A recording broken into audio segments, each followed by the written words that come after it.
Anak Kristus dan persekutuan sebagai saat dan penyembuhan kita bersyukur yang baru di keluarga daripada menggunakan dalam kondisi ini dalam memberikan kita pertama dalam harus salib. Berarti kami dalam memberi pelajaran ini menjalankan sabda Allah Yesus sejak kehidupan dan kami mampu menghadirkan dari bersama Allah sesama. Ayatlah kami dalam Kristus dan ini kami selalu dalam Kristus dan berbudi dengan sepanjang masa. Amin.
Ketika kita berdoa, apakah kita suka hadir di hadapan Tuhan?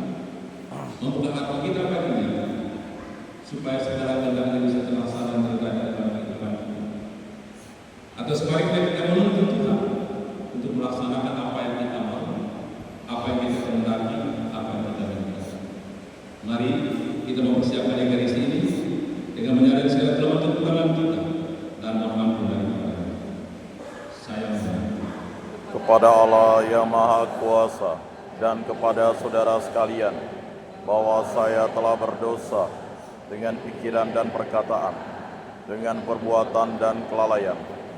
Saya berdosa, saya sungguh berdosa. Oleh sebab itu saya mohon kepada Santa Perawan Maria, kepada para malaikat dan orang kudus, dan kepada saudara sekalian, supaya mendoakan saya pada Allah Tuhan kita. Semoga Allah yang Maha Kuasa mengasihi kita, mengampuni dosa-dosa kita, dan mengantar kita ke hidup yang hidup. Amin. Kristus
Bacaan dari kitab Kejadian. Sekali peristiwa, bersabdalah Tuhan kepada Abraham, sesungguhnya banyaklah usaha orang tentang Sodom dan Gomora, dan sesungguhnya sangat beratlah dosanya. Baiklah aku turun untuk melihat apakah benar-benar mereka telah berkelakuan seperti keluh kesah orang yang telah sampai padaku atau tidak. Aku hendak mengetahuinya, lalu berpalinglah orang-orang itu dan berjalan ke Sodom. Tetapi Abraham masih tetap berdiri di hadapan Tuhan. Abraham datang mendekat dan berkata, Tuhan, Engkau akan membinasakan orang benar bersama dengan orang fasik. Bagaimana sekiranya ada 50 orang yang berada dalam kota itu? Apakah Engkau akan membinasakan tempat itu? Tidakkah Engkau mengampuninya? Karena ke-50 orang benar yang ada di dalamnya itu jauhlah kiranya daripadanya untuk berbuat demikian, membunuh orang benar bersama dengan orang fasik, sehingga orang benar itu seolah-olah dengan orang fasik. Jauhlah kiranya orang yang demikian daripadanya. Masakan hakim segera ini tidak akan memberikan adil. Tuhan berfirman, jika aku dapati 50 orang benar dalam kota Sodom, aku akan mengampuni seluruh tempat itu demi mereka. Abraham menjawab, sesungguhnya aku telah memberanikan diri berkata kepada Tuhan, walaupun aku ini debu dan abu, sekiranya kurang 5 orang dari 50 orang benar itu, apakah Engkau akan memusnahkan seluruh kota itu karena yang 5 orang itu? Tuhan bersabda, aku tak akan memusnahkannya. Jika aku dapati 45 orang benar di sana. Lagi Abraham melanjutkan perkataannya, sekiranya 40 didapati di sana. Sabda Tuhan, aku tak akan berbuat demikian demi yang 40 itu. Kata Abraham, janganlah kiranya Tuhan murka kalau aku berkata sekali lagi, sekiranya 30 didapati orang benar di sana. Sabda Tuhan, aku tak akan berbuat demikian jika aku dapati 30 di sana. Kata Abraham lagi, sesungguhnya aku telah memberanikan diri berkata kepada Tuhan, sekiranya 20 didapati orang benar di sana. Sabda Tuhan, aku tidak akan memusnahkannya demi yang 20 itu. Kata Abraham, janganlah kiranya Tuhan murka kalau aku berkata lagi sekali ini saja, sekiranya 10 orang benar didapati di sana. Jawab Tuhan, aku tak akan memusnahkannya demi yang 10 itu. Lalu pergilah Tuhan setelah selesai bersabda kepada Abraham, dan kembalilah Abraham ke tempatnya. Demikianlah sabda Tuhan. Syukur kepada Allah.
Bacaan dari surat Rasul Paulus kepada jemaat Tuhan Kolose.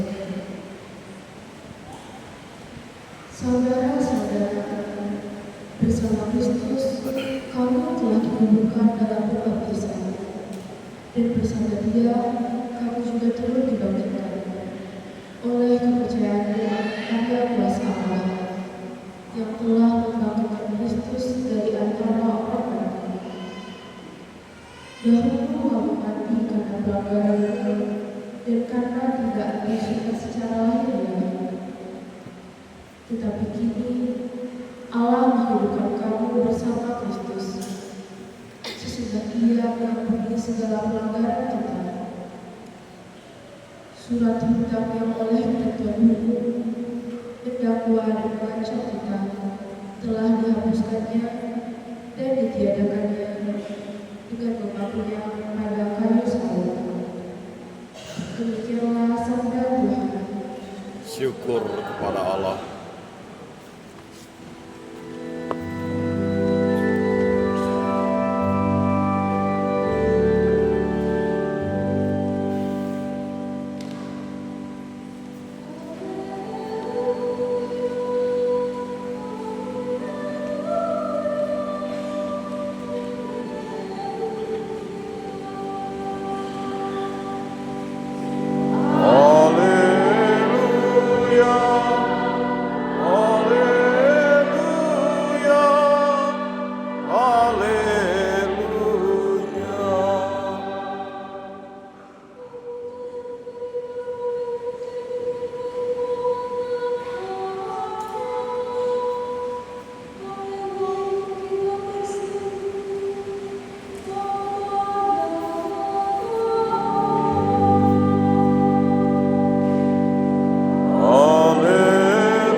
Pada waktu itu, Yesus sedang berdoa di suatu tempat.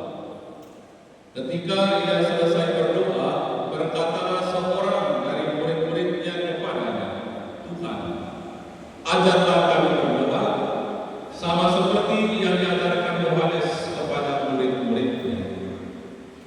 Yesus berkata kepada mereka, "Apabila kamu berdoa, katakanlah, Bapa, dikuduskanlah namamu, datanglah kerajaan-Mu, dan berilah kami setiap hari makanan kami yang secukupnya, dan ampunilah dosa-dosa kami, sebab kami perlu mengampuni setiap orang yang bersalah kepada kami, dan janganlah membawa kami ke dalam pencobaan."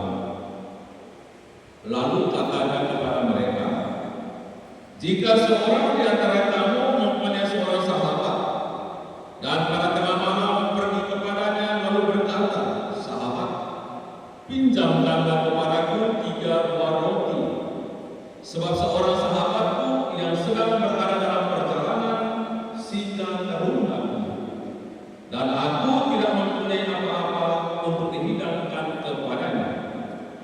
Masakan sahabat yang di dalam rumah itu akan menjawab, 'Jangan mengganggu aku, pintu sudah tertutup, dan aku serta anak-anakku sudah tidur. Aku tidak dapat bangun dan memberikannya kepadamu.'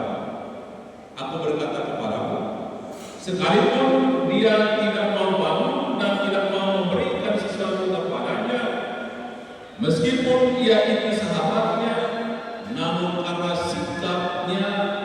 sikap sahabatnya yang tidak malu itu, ia akan bangun juga dan memberikan kepadanya apa yang dia perlukan. Oleh karena itu aku berkata kepadamu, minta, maka kamu akan diberi. Carilah, maka kamu akan mendapat. Ketoklah, maka pintu akan dibukakan bagimu. Karena setiap orang yang menerima, yang meminta akan menerima, setiap orang yang mencari akan mendapat, dan setiap orang yang mengetuk akan dibukakan pintu baginya. Bapa manakah di antara kamu yang memberi anaknya seekor ular kalau anaknya minta ikan? Atau kalajengking kalau yang diminta telur?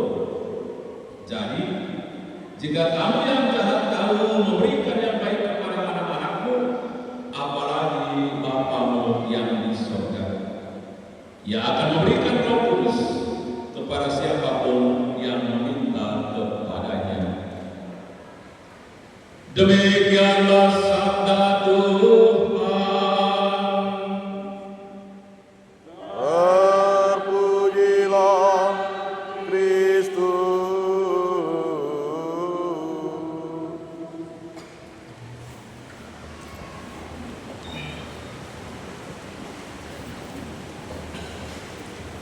Ajarlah kami berdoa.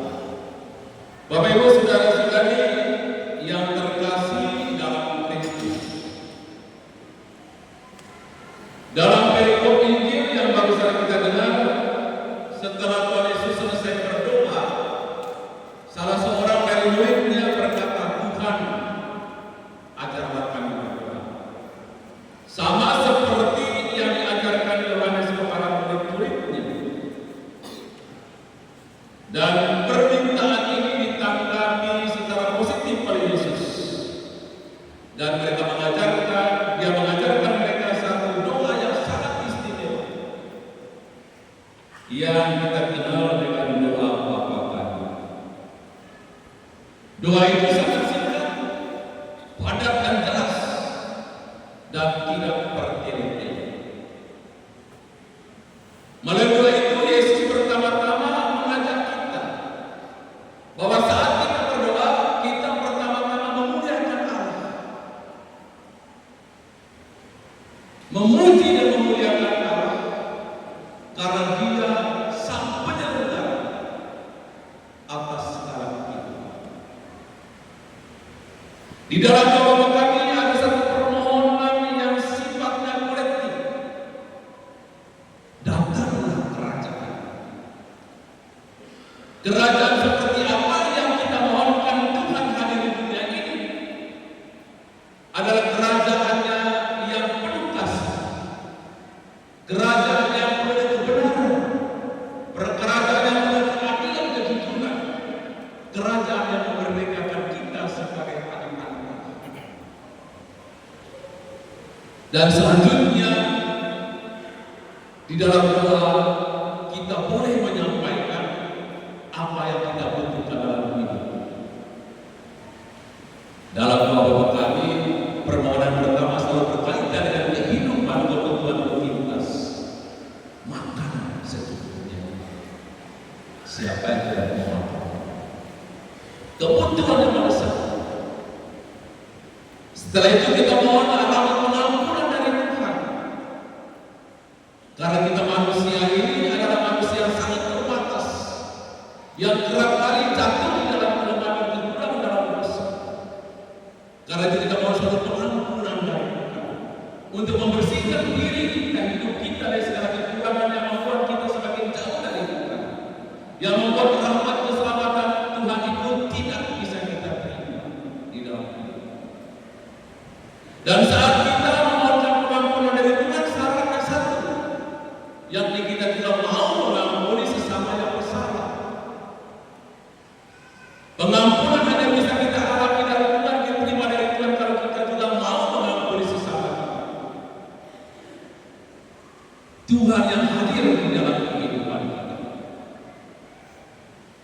Dan kita juga mohonkan agar kita dijauhkan dari segala macam cobaan yang bisa membinasakan kehidupan kita, yang bisa menghancurkan kehidupan kita, yang bisa membuat kita jauh dari keselamatan yang Tuhan sediakan.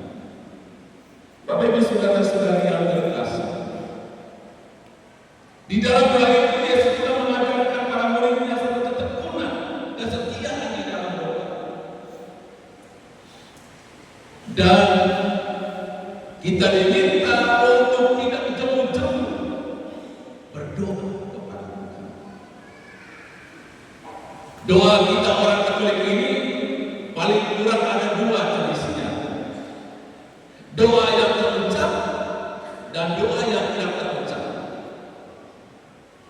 Doa yang terucap ya seperti kita berdoa suara keluar, kan?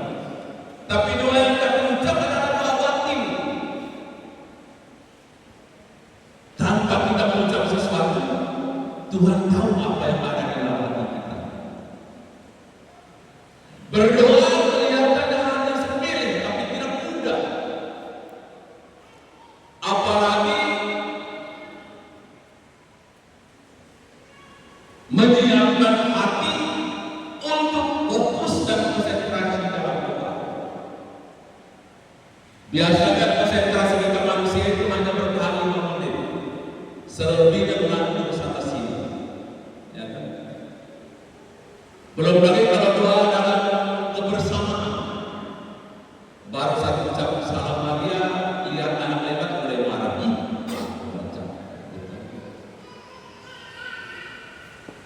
Yang diperlukan saat kita berdoa adalah sikap batin kita, disposisi batin kita yang tampak dalam disposisi batin. Bagaimana sikap kita berhadapan dengan Allah sebagai Bapa dan kita sebagai seorang anak. Bagaimana sikap hormat kita terhadap seorang Bapa dan kita sebagai seorang anak. Maka disposisi batin ini akan membantu kita untuk bagaimana kita fokus dalam membangun sebuah komunikasi relasi kita dengan Tuhan melalui doa. Dan tak jarang banyak orang saat ini malas berdoa. Alasannya sepele, karena setiap kali dia minta tidak pernah dikabulkan. Doa sudah bolak-balik novena sampai sekian puluh kali kok tidak diberi yang diminta. Karena kita salah berdoa. Sikap kita salah saat kita berdoa. Kita bukan membuka hati, membiarkan Allah itu melaksanakan kehendak atas diri kita, mewujudkan perencanaan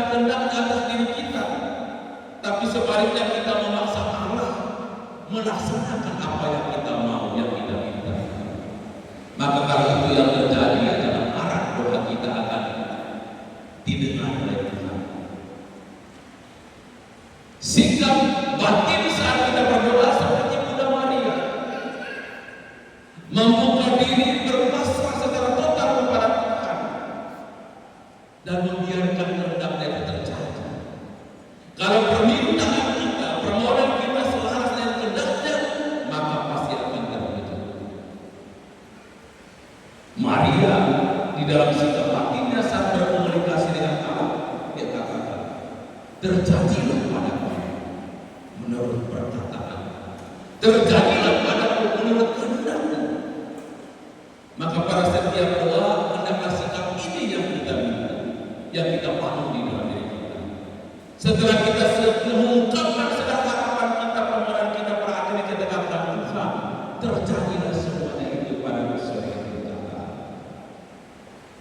Dan kalau itu yang terjadi, akan semakin membantu kita untuk selalu berrelasi dengan Tuhan. Bapak Ibu saudara-saudari yang terkasih, Yesus lewat sabda juga mengajak kita untuk berdoa dengan tidak temu-temu. Karena doa itu adalah komunikasi kita dengan Allah. Doa itu adalah saat mana kita berbicara dengan Allah sebagai Bapa kita dan kita sebagai anak. Dan di dalam doa itu kita senantiasa membangun satu sikap disposisi yang baik dan benar di hadapan Tuhan. Dalam baca pertama kita mendengar bagaimana Abraham memohonkan kepada Allah agar tidak menjatuhkan hukuman kepada Sodom dan Gomora yang kerap kali berontak kepada Allah. Ada tawar-menawar di sana, dan kita melihat betapa Allah sangat berbelas kasih kepada setiap orang, dan Allah selalu memperhitungkan orang yang benar di hadapannya. Walaupun begitu banyak orang Sodom dan Gomora yang memberontak kepada Allah, tapi demi satu orang benar yang ada temukan di sana, Allah membatalkan hukuman kepada mereka. Maka doa orang benar akan selalu didengarkan oleh Tuhan. Doa orang benar akan selalu dijawab oleh Tuhan. Dan hidup orang benar akan selalu diperhitungkan oleh Allah semua. Bapak Ibu saudara-saudari yang terkasih, Allah selalu memperhatikan, Allah selalu mendengarkan, dan Allah selalu memberikan yang terbaik kepada kita. Sebagaimana Allah sendiri katakan dalam bacaan tadi bahwa kalau kamu yang jahat saja bisa memberikan yang terbaik kepada sesamamu, apalagi Bapamu di surga. Ia selalu akan memberikan yang terbaik. Ia selalu mendengarkan, mengabulkan apa yang diminta oleh anaknya bila permintaan itu selaras dengan kehendak. Karena itu Yesus mengajak kita untuk tidak malu-malu memohon kepada Tuhan. Minta, maka kamu akan cari, kamu akan mendapat. Ketuklah, maka pintu akan dibukakan bagi kamu. Maka kalau kita tidak temu-temunya mengetuk pintu hati Allah melalui doa kita, maka Allah juga akan terganggu dan Dia akan memberikan apa yang kita minta. Sebagaimana tadi sahabat yang tidak malu-malu mengetuk pintu rumah sahabatnya, dan karena dia dengan tak temu-temunya mengetuk dan meminta, maka sahabatnya pun juga memberikan apa yang dia perlukan. Dan bila kita juga selalu mengetuk pintu hati Tuhan dengan tak temu-temunya, maka yakin dan percaya Allah akan menentukan dan memberikan apa yang kita perlukan dalam kehidupan kita. Karena itu bila kita memohonkan sesuatu, jangan datang sekali Hadirin kita minta hadirin harus nangkap doa itu sebuah relasi yang harus dibangun setiap saat, yang harus dibangun setiap detik di dalam kehidupan kita. Dan kita bersyukur sebagai umat beriman Katolik karena kita tidak perlu mengungkapkan doa yang panjang-panjang, dan kita bisa di mana saja kita membangun relasi dengan Tuhan, baik secara pribadi maupun bersama. Dan Tuhan selalu katakan doa orang yang benar akan selalu didengarkan, dan hidup orang benar akan selalu diperhitungkan oleh Allah. Karena itu Bapak Ibu saudara-saudari yang terkasih, sabda Tuhan yang kita dengar pada hari ini adalah sabda yang menjanjikan secara pasti kepada kita sebagai orang yang percaya kepada-Nya. Kalau kita minta dengan penuh kesungguhan hati dan penuh iman, pasti Tuhan akan memberi. Kalau kita mencari apa yang sangat kita perlukan di dalam kehidupan kita saat ini, mencari Tuhan di dalam kehidupan kita dengan ketulusan, ketekunan dan kesungguhan, maka kita akan bisa menemukan Tuhan hadir di dalam kehidupan kita. Dan kalau kita dengan penuh ketulusan, ketekunan mengetuk pintu hati Tuhan, maka Tuhan juga akan memberikan apa yang kita perlukan.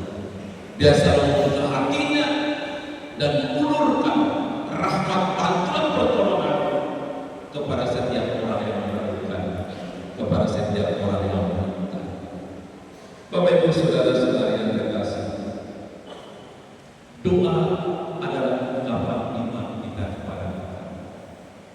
Dan dalam iman itu kita percaya bahwa Allah selalu mendengarkan dan memberikan apa yang kita perlukan di dalam kehidupan kita, asalkan kita dengan penuh kesungguhan iman berserah diri kepada-Nya dan membiarkan kebenaran Allah terlaksana di dalam hidup kita.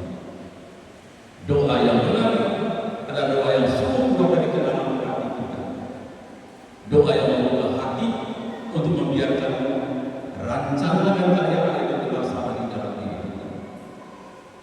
Doa adalah saat yang paling efektif kita membangun relasi, komunikasi kita dengan Tuhan.